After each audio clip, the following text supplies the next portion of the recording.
இந்த மாதிரிலாம் எனக்கு கேக் ஆர்டர்ஸ் வராதான்னு சொல்லிட்டு நான் நிறைய நாள் யோசிச்சிருக்கேன். அண்ட் இந்த கேக் வரும்போது நான் ரொம்ப ஹாப்பியாகவே எடுத்துக்கிட்டேன். நிறைய மோர் இன்ட்ரெஸ்ட் காமிச்சேன். ஏன் அப்படின்னா தீம் கேக் பண்ணுறதுக்கு எனக்கு ரொம்ப பிடிக்கும். பட் தீம் பேஸில் எனக்கு யாரும் இது வரைக்கும் அதிகமாக அந்த ஆர்டர்ஸ் கொடுத்தது கிடையாது. ஸோ இவங்க யூனிகார்ன் தீமில் கேட்டிருந்ததுனால எனக்கு ரொம்ப ஹாப்பியாக இருந்துச்சு.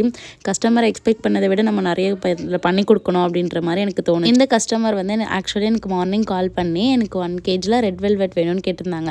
பட் நம்ம ரெட் வெல்வெட் பண்ணுறதே கிடையாது. அதனால நான் அது பண்ணுறதில்ல. நீங்கள் வேறு எதுனா வேணும்னா சொல்லுங்கள், மற்ற எல்லாமே பண்ணலான்னு சொன்னேன். ஸோ அதனால் வந்து கஸ்டமர் என்கிட்ட 1 kgல ரசமலாய் கேக் பண்ணி கொடுங்க அப்படின்னு சொல்லி கேட்டிருந்தாங்க. அண்ட் அதுக்கப்புறமா யூனிகார்ன் தீம் வந்து பிடிக்கும் பாப்பாவுக்கு, அதுக்கேற்ற மாதிரி எனக்கு பண்ணி கொடுங்க அப்படின்னு சொன்னாங்க. பட் வந்து பெருசாக எதுவுமே எக்ஸ்பெக்டேஷன் இல்லை, நீங்கள் என்ன வேணால் பண்ணலான்ற மாதிரி கொடுத்துருந்தாங்க. ஒரு ரெஃபரன்ஸ் பிக் மட்டும் கொடுத்துருந்தாங்க. பட் எக்ஸாக்ட்லி அப்படியே வேணால் உங்களுக்கு பிடிச்ச மாதிரி பண்ணுங்கன்னு சொன்னாங்க.